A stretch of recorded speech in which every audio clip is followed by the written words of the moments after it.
compatibility client, which works with older versions of the server in case they're not running the up-to-date version. I want to go ahead and hit next and install. If you are prompted with a user account control dialog, click yes, and the install should continue as it would without it.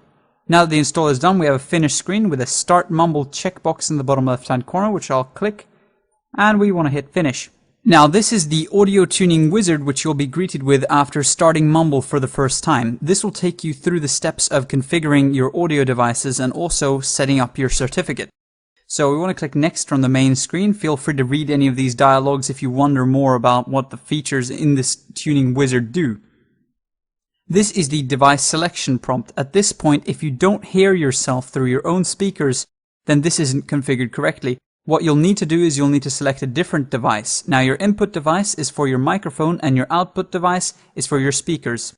This will vary from PC to PC, but generally you want to mess around with the settings until you hear yourself.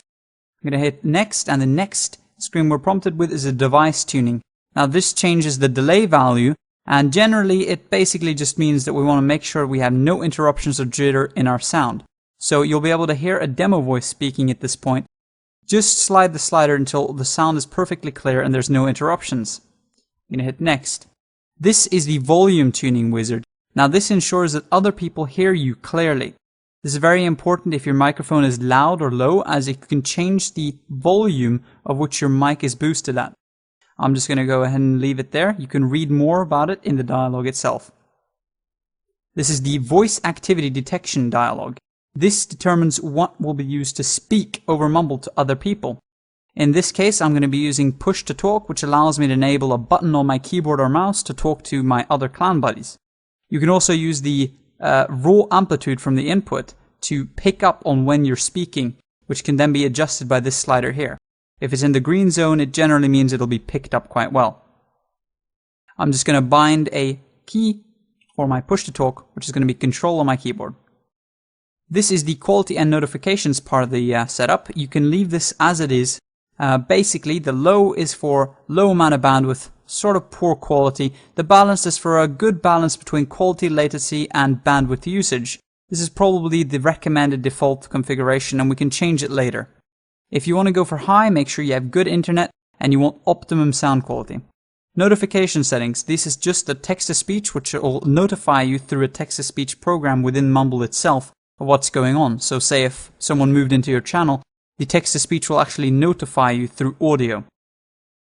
Now the next is the positional audio. You'll be able to hear a spinning sort of sound coming from all directions, assuming you have some kind of 3D sound setup. You can read more about it in the dialog. This isn't really that important, so I'm going to go ahead and click next. This is the final screen of our audio tuning wizard. It just basically says that we've done configuring everything, and it asks you if you want to submit anonymous statistics to the Mumble project, which will allow further development. So I'm just going to click finish. This is the certificate management, and this is a very important step because this is just like your password. This is a key file, a certificate that is stored in your computer that you need to back up. If you register with the server with this certificate and you lose the certificate and you try to go back on, you will not be able to use that username because this is, like I said, like your password. You will not have that anymore. So it's very important that you back this up.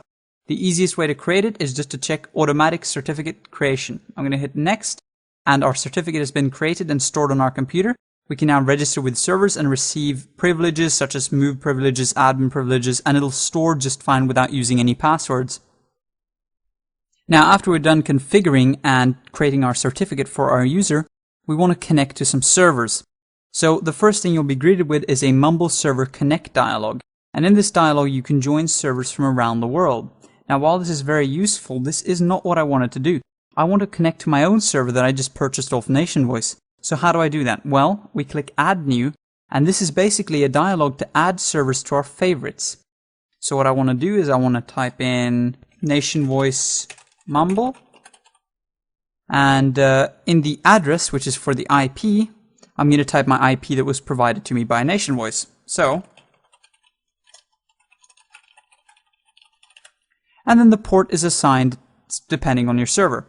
So these look okay. I'm going to hit OK, and this gets added to my favorites. Now in my favorites, I can connect to servers that I want to regularly connect to. In this case,